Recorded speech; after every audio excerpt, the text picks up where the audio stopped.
Okay, so let's talk about the 32X add-on. Now, like the Mega CD before it, it's an add-on for your Sega Mega Drive. So what does it do? It sits on the top like a big toupee on top of your console. There's only one model of the 32X. I'll show it here so you know what you're looking for, although the fact that it's got 32X and Sega written on it should be a massive clue as to what it is if you ever come across one. However, if you have a Model 2 Mega Drive, it comes with a plastic spacer that you will need to fit it snugly on the console, stop it moving about too much. So if you're buying one second hand and you only have a Mega Drive Model 2, you will need that plastic spacer. I don't know if it's actually you will need it, but it's useful. So, what do we say about the 32X? Well, I have got one thing written down here, but I want to end on a high note, so I'm going to mention that at the end. And what it basically is 32-bit hardware that plugs into the cartridge slot or not expansion slot, the plugs directly into the main board of the Mega Drive and gives it, sort of makes it pseudo 32-bit hardware, basically to keep the life of the console going. Now, that's the only piece of hardware really. There's nothing else to talk about with that because it again, like the Mega CD, it uses all your Mega Drive controllers, blah blah blah blah. So yeah, it's 32-bit processing. It's got graphical, sound enhancements, power and connection. Now, this is a massive issue, especially if you're one of these people that uses a power brick to plug all your stuff into. You know the ones with a row of 4 to 6 plugs. All the Sega hardware comes with these massive transformer blocks directly on the plug, like where you plug it into the wall, rather than stuff from other manufacturers like Nintendo. The transformer was actually halfway down the cable. On the end of it was a normal plug, absolutely fine. You can fit 6 of them in a row into one power brick. It's not a problem. The trouble is, if you have this a 32X and you have to plug in a Mega Drive and maybe you've got a Mega CD as well, you're going to have trouble fitting them. You're not going to fit them onto a 4. You're going to need at least a 6 in order to fit them into. Although, the caveat I will put on this is that there are third-party plugs you can buy now. You couldn't then, but you can now, from different suppliers on the internet that use one plug and transformer to power all 3 machines. So all is not lost. It just means that if you do buy the three Mega Drive consoles, or the Sega Mega Console Bundle, we'll call it, you can get a third-party adapter that will power all 3 from one, not one cable, but one transformer. So that's fine. Connections as well. Do bear in mind that if you buy a second-hand 32X, it will need to come with all the relevant cables. Because you do need to, unlike the Mega CD, which directly connects onto the board, because the 32X goes into the slot, you're going to have the correct cables for it. So do bear that in mind. Although you can buy these, you can buy new cables. So it's not an issue. People are still making the cables for this thing, believe it or not. So you can get them. It's not an amazing issue. If you find one really cheap and it doesn't come with cables, you can still get them. And if you're going to shell out for the power transformer anyway, then why wouldn't you shell out for nice shiny new cables? So, on to the games. Now, bearing in mind with the games that came out for this, the thing to actually bearing in mind is that you've got 32-bit processors inside the 32X.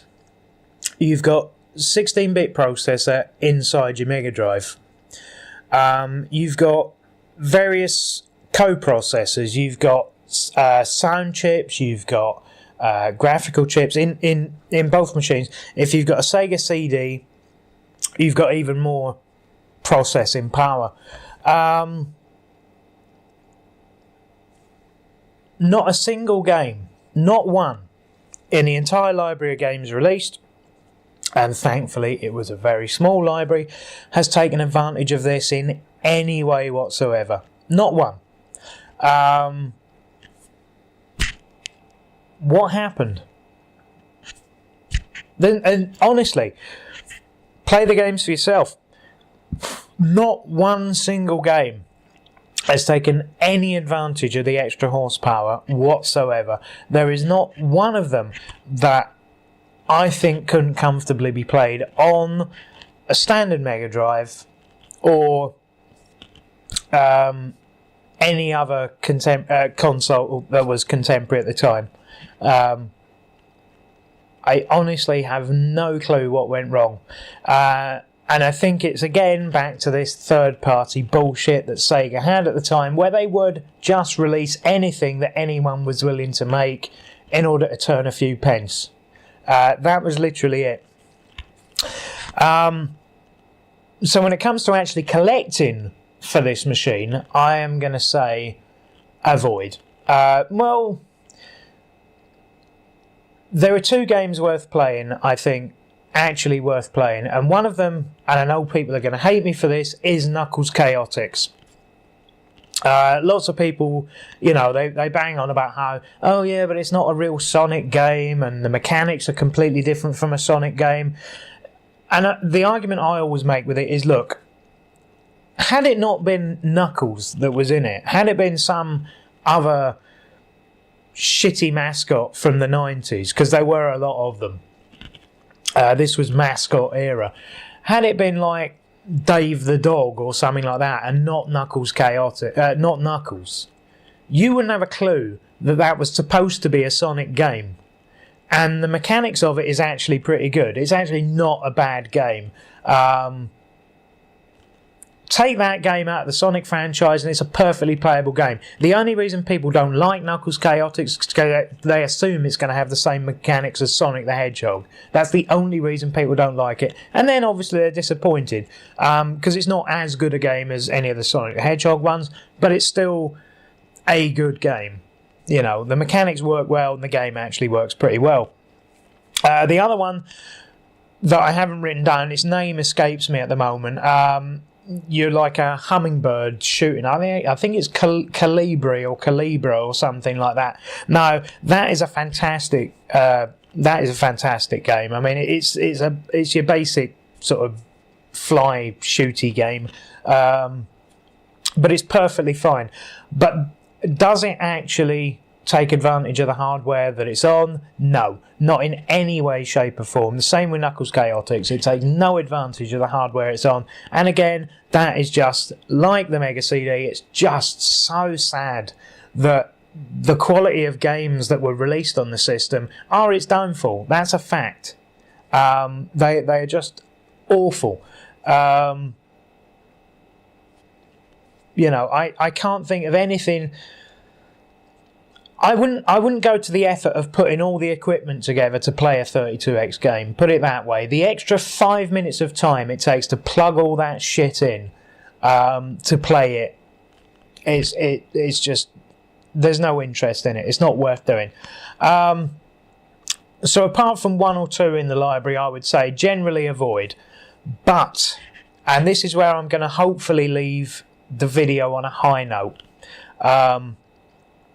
Aside from everything that was going on in Sega, and arguably, I mean, it's more than likely that the 32X was the final nail in the coffin for Sega in America. This is where they absolutely lost public confidence, because bearing in mind as well, by the time, and in Europe as well, this goes for, bearing in mind at the time that this add-on was released, we already knew Everyone who was into their games already knew the Saturn was literally months away. So even if you were a Sega fan, there was no way you were asking for this as a Christmas present. Absolutely no way. It just wasn't happening, and because of that, it just didn't sell well, and it did lead to a fracturing. The final nail in the coffin of the fracturing between Sega Japan and Sega US. It was just madness. Maybe I'll do an in-depth video on what was going on at Sega in this time, because it's actually quite an interesting story, and not all of it is. It's not one-sided. There was stuff going between both sides of the Pacific at the time. I think it's an interesting story anyway, and maybe I'll do a video on it sometime. I don't know. But for now, we're talking about the 32X. And the last thing I want to say on it, and this is basically its only saving grace, is that if you have a Mega Drive and you have a 32X plugged into it. Now, bearing in mind, you can pass through the Mega Drive cartridges, you can plug them into the top of the 32X, and they will play as a standard Mega Drive game. Now, this wasn't apparent at the time, I will add, because we were all playing on them, them fat old screen, the CRT fat screen TVs, and we didn't notice this at the time. But with, massive future televisions that we've got now and RGB connectors and things like that, you will actually notice this. If you have one of these plugged into your Mega Drive properly and you go to play Mega Drive games, they will actually look and sound better played through one of these. The enhancement chips basically do enhance your Mega Drive games. That is a fact, that is an undisputed fact. You can see the difference if you do this on your own television and you have a Mega Drive with a 32X plugged into it. You will see the difference. Only slight, but it is a noticeable difference, and this is the only saving grace for the 32X. So just for that, if you can find one cheap, and they are going up in price, make no mistake, they are going up in price. 5 years ago, you couldn't give these things away. You really couldn't. You could have left one in the middle of the street and nobody would have picked it up. Absolutely worthless. But if you do manage to find one, and you don't fancy collecting for it, but you do collect for Mega Drive, which is perfectly acceptable. You can do that. You don't need to be a Sega fanboy. You can collect for Mega Drive, but do at some point invest in a 32X if you genuinely want the best sound and the best picture, because it will enhance it all for you. And I like to say, to a noticeable degree. It's slight, but it is noticeable. So they are worth picking up if you collect for Mega Drive. I do realise that for those of you that want to collect 32X, that takes quite a lot of the hardware off the market. But bearing in mind that you're going to have a hard enough trouble finding the games, you're still going to be able to find the hardware around. So it's probably not going to be an issue. There are more. I would argue that there are probably more 32X hardware units about than there are games for the 32X about. Pick any one game, and I guarantee you there are less of that one game than there are 32X units. So for collectors, shouldn't be a problem if a few Mega Drive collectors want to get the best out of their hardware by providing some sort of visual enhancement. And that is the saving grace of the 32X. That is the only reason, I think, to own one. So, on the games, it's going to be a void, generally. Unless you do want to load up an emulator to play Knuckles Chaotix or Calibri, or I can't even think of anything else that is worth playing off the top of my head. I do think Virtua Fighter came out on the 32X for some reason, but it's not even the best version of that.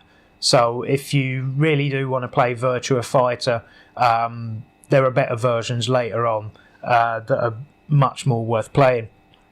But yeah, buy the hardware, buy the 32X if you find one cheap enough, and this is only if you find one cheap enough. Do buy it, because it will add to your Mega Drive experience playing games through that. Other than that, no, I would avoid like it's the plague. You know, I know the 32X and Mega CD and things like that have had a massive resurgence in the last couple of years. I don't know where that's come from. I can only assume people were finished with their Mega Drive collections and had to move on to the next easiest thing. But I honestly don't think they're worth collecting. Unless you're a lunatic. In which case, do what you want. You know, just don't say I told you to do it. And don't say, you know, you blame it on the voices in your head. That's it. But hopefully I've left the 32X on a high note, and I know nobody does this. Everyone wants to talk shit about this hardware, but it does have its good points. It's just none of the good points it has were actually used by the library of games that came out for it, unfortunately. So who knows, had it lasted a couple of years, and there is no way it ever would, because you know, it wasn't going to. By the time the Saturn came out, there is no way this was ever going to last at all. I mean, it was discontinued straight away. So, yeah, what do? You can't even argue that there's anything worth doing with it other than enhancing your Mega Drive games. So hopefully it doesn't leave everyone down on Sega, because like I said in the first of these 3 videos, the Mega Drive gets off scot-free. You know, Sega can afford to lose a little bit of goodwill after the Mega Drive, but they lost too much, effectively, which I will probably come back to when I eventually get around to doing the Saturn video, which will be some point in the next generation. Then, yeah, your cracks are starting to show. So there you are. Now, the next video is going to be... It might be a little while, I'll be honest with you, because I've got 1 or 2 busy days coming up. So I won't be able to record anything then. And the next time I get some free time, I'm going to be editing these ready for upload. So it might be maybe a week for the next video, but it is going to be on the Super Nintendo.